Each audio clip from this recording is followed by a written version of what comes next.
Hello there, and welcome to Siasa on Meru TV. My name is Godfrey Motiga. Today on Siasa, I host Harun Abuana, the Executive Director, the Bas Party. We're here to discuss about the Bas politics and the current political situation in Meru. Ladies and gentlemen, welcome, and thank you so much for subscribing to Meru TV on Facebook and also Meru TV on YouTube. Abuana, good to see you. Good to see you. Thank you, Bwana Motiga. Karibu kwa Siasa on Meru TV. Asante, I'm so grateful. I'm feel honored to be in this show.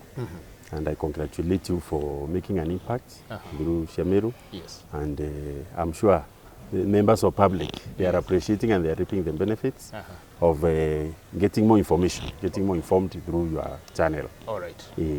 Yes, Abuana, you are the Executive Director of the Bas Party. Yes. Today I want us to discuss a little bit on the Bas politics and the current political situation in Meru. Wonderful. All right. You've seen, we have seen the Bas Party, the issue of nominations. Let's start with the issue of nominations.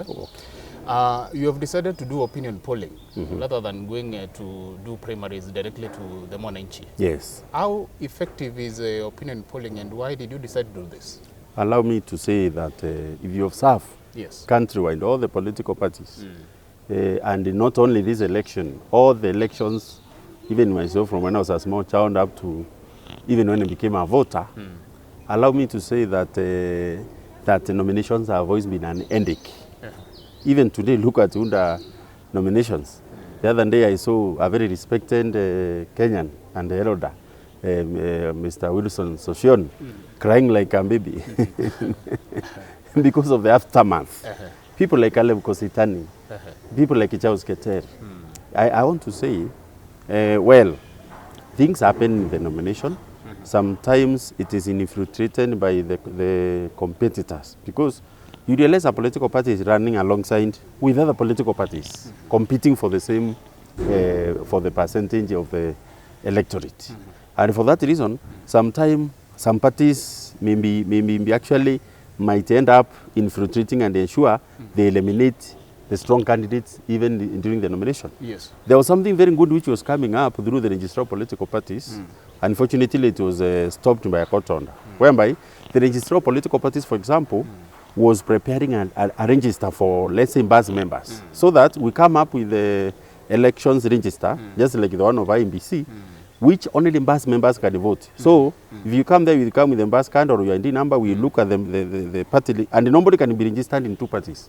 That would have enabled the people to vote in only their parties. If it is a UNDA, you realize now they will use their UNDA party. But now, with that ruling, it left a loophole for, let's say, ODM to come and infiltrate UNDA and vice versa. Kano to go and maybe infiltrate in Kenya and influence it, influence the outcome, of course, because of the desired interest. And that is why, in our party, we decided to do opinion survey. Allow me to say, the benefits of a political party is the people who win, fielding strong candidates who can win and bag the seats. And the more seats a party gets, the better. So, for this reason, I want to say that, you know, people talk as if a political party is not interested in winning. Our greatest interest is to win. So that if we give you a ticket, you go and you are elected by the people. The opinion survey was to feel what are the people saying, because election is about the people. I've always been telling people, Bas party is about people. In fact, the motto is power to the people. So if we separate the people, trust me, we won't be lost. And that's why we decided to go to the people and listen what are the people saying. So if Tony Motiga is the one people want, then we need to look for a way. Some of them were not even initially with us, but we look for you because we have seen there's some effort, because I must admit there's a level of a role played by the effort of individual candidates. Has this opinion polling been effective, in your opinion? It has been effective. That's why you have not heard any noise. It could be there, but very little, because I can't claim we are 100% perfect. But comparing with other parties, we are harmoniously now, and we have not also wasted time and resources. We have preserved our energy now for the general election. And this opinion poll was not just done once. It has been consistently been done. Okay. by our, especially our candidate, the governor, for the last 3 years. So if it's only that I don't have the piece here, we can look at every individual candidate consistently how he has been faring from 2018, for example. We say that this one, 2018, he was up. Now 2019, was not performing. In the beginning of 2020, started coming up again. This one is new. He came in maybe 2020, and now he's overtaking everyone. So we are able to see all those behavior of data, and it is able to guide us in making our decision. Because as I told you again, the interest of the party is to have the candidates win. We are not interested in having a candidate who will not win. Even if it's our close friend, like I know some of the candidates who maybe were not able to get our tickets, we want to explain to them. We want to negotiate to them again. Because democracy allows us to talk. Yes. Democracy is about negotiations. It is about give and take. It is about compromise. And I'm happy to say that we were able to reach a compromise with a good number of our candidates. Some of them who have been with us for long. But when we, of course, evaluated scientifically the capacity of those individuals and realized that they could have a challenge, we talked to them. They are still our friends, but maybe they look for other venues to maybe reach the ballot and achieve their dream. And I want to say, we cannot dispute science. I have been a university lecturer. There's a topic on there's a unit called research methodologies. And when it is done scientifically, with integrity, it gives very good results. And I can assure you, in fact, I'm very happy. The day we sat down with those candidates, majority of them were and no issue, because my brother, if you want to be very sincere with yourself, if you are popular, even yourself, you know, it's only that we will say apana, mi ndio niko mbele. But the truth of the matter, even when you start losing grounds, you also know. When you start gaining ground, you know. It is not something that is because it is about people. All right. Yes. How popular is the Bas Party, and how many candidates have you attracted so far? So far, like let me talk about Meru County, where we have fielded 5 parliamentary candidates, and we have fielded 45. Every ward, we have a Bas candidate running for MCA. Yes. And then we have the governor and the deputy governor. We also have the women rep. Yes. All right. When Executive Director, I would like us to talk about your boss, Honorable His Excellency Honorable Kiraitu Muronge. We have seen lately he has been, let me call it, under siege, especially now with the current political formations. We have seen UDA, Linturi, the human rep, Kawira, coming out strongly to want to be the next governor. Do you think your boss, Honorable Kiraitu Muronge, stands a chance to be the next governor of Meru County? Yeah, allow me to say. He is seeking a re-election. So do you think he stands that chance? Let me say, my good friend, my mentor and my hero, His Excellency Kiraitu Muronge, who has never looked for an opportunity to be an opposed governor. That is why I don't understand why people, when they see him being opposed, I saw even more him being opposed by Kina Mukaro Nganga, Kina Ngede Wangede, and these are the people who reached nowhere. So in short, I would say there is nothing special and there is nothing so unique. Anybody who is a graduate, and we have many Merus who have a university degree, they qualify to run for governor. And there's nothing special with running for a governor. In fact, even personally, I qualify to run for one. Even you people, even you are Kirio here, all qualify to run for governor. But the question is about winning. So I want to say, actually, does he stand a chance? He greatly stands a chance, and I will say why. Why Kiraitu will win? One, because of his impeccable development record, which is very clear for all. Take for example, people like me, again, who are not even with him, but when we observed his development record, look at the water problem in Meru. The other governor left 228 boreholes. Kiraitu has done 240 boreholes. Look at his D classes. The other government left 100 classes. Kiraitu has done almost 300. Look at many other projects that he has done. How he has transformed Meru Level 5 hospital. Except when you listen from an opponent point of view, he will never tell you Kiraitu amefanya kazi. You always complain, you say nothing has been done. People always cry and win, and that should not be news. That is something very obvious. When somebody is running against you, my brother, you will never say how good you are. You always look at the negatives. So I want to say that we don't see any threat. And I want to say we are not surprised. In fact, we even welcome more people to run because it is a democratic right anyway. And as I told you, Kiraitu has not looked to be an opposing governor. He wants people to oppose him, but the good thing is that he'll be re-elected very early in the morning. Yes. You have seen this Kawira Mwangaza and the narrative that ameshika mashinani, and we have also seen lately what is happening in UDA. Linturi choosing a running mate from Imenti North. Are you underestimating this political move and these formations, Abuana? I'm not underestimating because any competitor is our competitor. And I say there's nothing wrong with them with that running, but it's only that I know my governor has the capacity to flow all of them. Let's say, for example, Kawira. Kawira uses the GAF money, the National Government Affirmative Action Fund, to campaign with it. That is the money she uses to buy gumboots and the other things.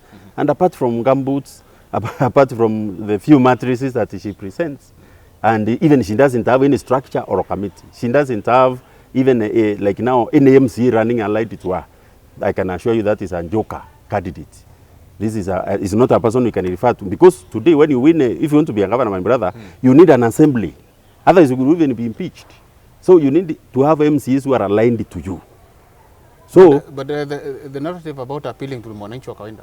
No, let me tell you, that narrative of Mwananchi wa Kawaida has been there for long. Everybody will talk about Mwananchi because they know Mwananchi is the one to vote. Mwananchi wa Kawaida is the same Kiraitu Murungi has been giving water.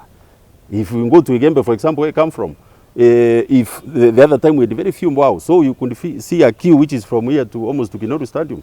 But now you find that the queue is like now 3 meters. Why? Because every primary school has a bowl. So people don't have to go to scramble to other places, because you can at the next village they have the ambao. The next village they have the ambao. So there's no much struggle. So I want to say the same Mwananchi wa Kawaida is the one also Kiraitu has been helping. Look at MOS, Meru Youth Service.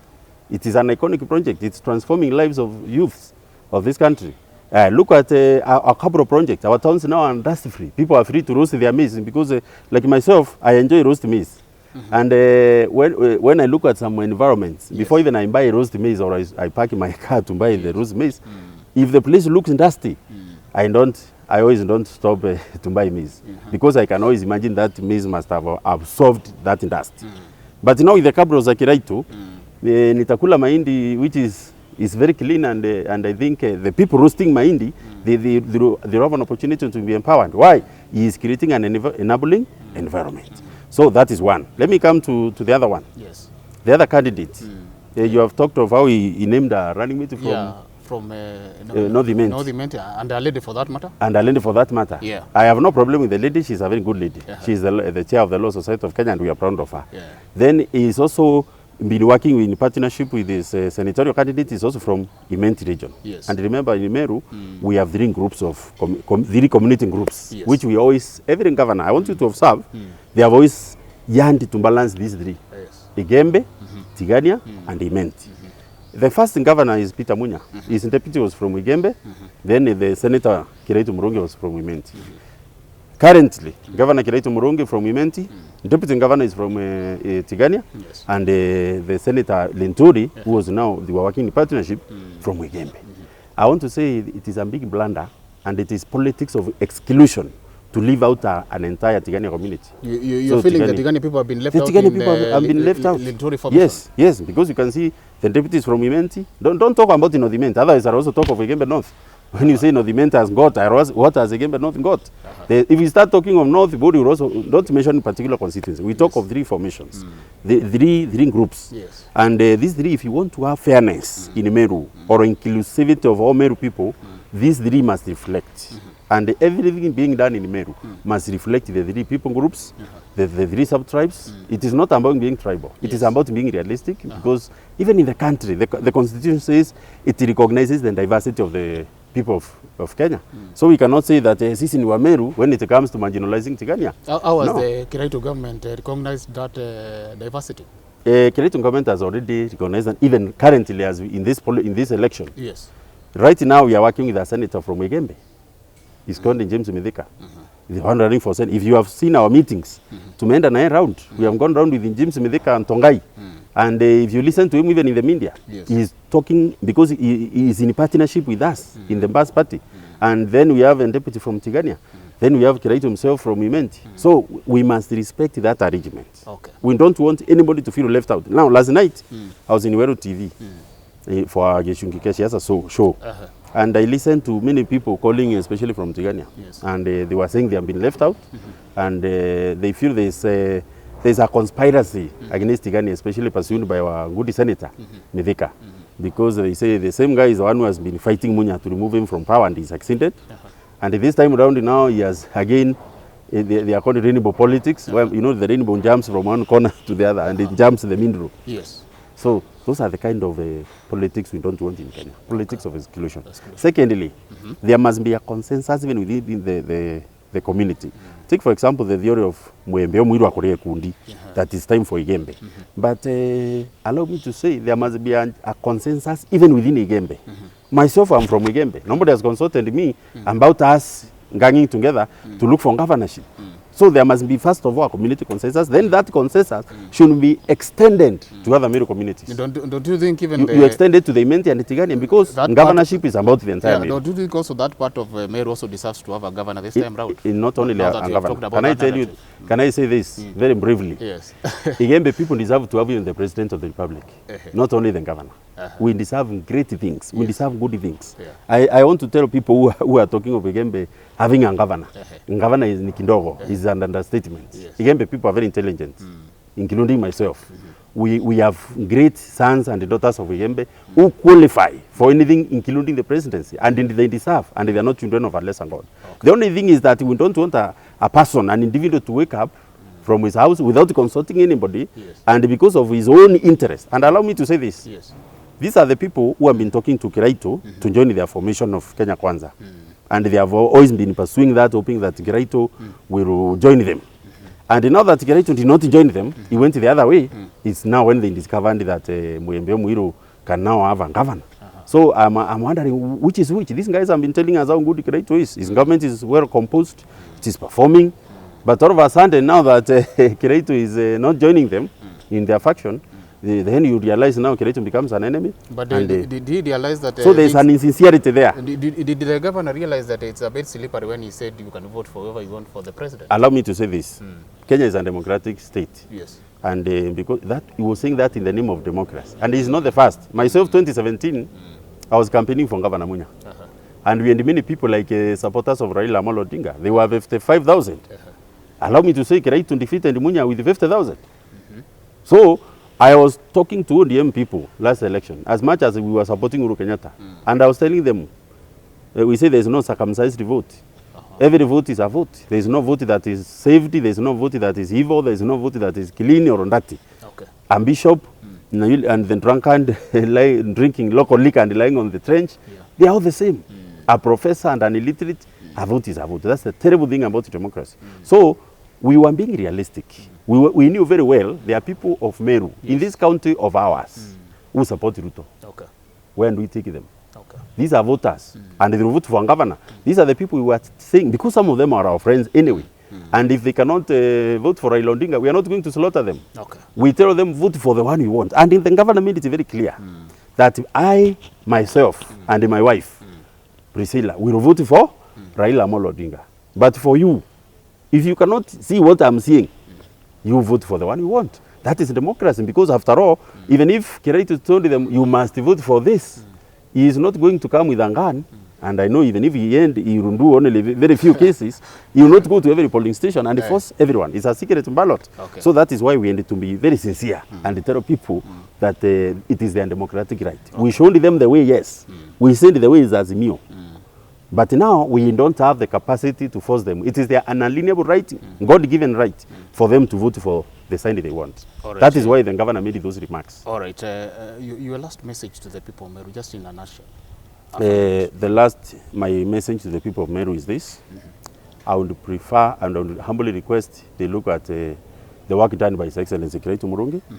I would let them to observe a line of integrity. And I want them to see, we normally say, the luggage that can be carried by an elephant cannot be carried by a sheep. A lamb is not a lion. And for that reason, I want to say many people are running and it is their right, it is true, but not all of them can make it, especially in the seat of a governor. We can joke with any other thing, but not with the gubernatorial seat, because it is about the welfare of the people of Meru. All right. So our good people of Meru, I want to plead with them to give a second chance, that is the second term, to His Excellency Kiraitu Murungi, to continue with the journey of making Meru great, to continue the work of providing cabros to our towns, making them dusty-free, to make them world-class, to continue the work of developing some parts of the Meru which don't have title deeds, to get title deeds, to continue the work of provision of water and services, and more importantly, empowerment of youth and women and all people of Meru. Thank you very much. Yes. Thank you very much, Abuana. We wish you the best even in the work that you're doing for the governor, and Thank we you. hope you achieve your dreams. Thank you so much. I know we'll be meeting here again After the election of our governor. And as you look at me, I'm smiling. I'm very sure, and I'm very confident that Governor Kiraitu is going to be re-elected. Thank you very much. Asante sana. Asante. Yes. Meru TV viewers, that has been Siasa. I've been your host, Godfrey Motiga. I've been hosting Harun Abuana, the Executive Director, the Bas Party. See you next time.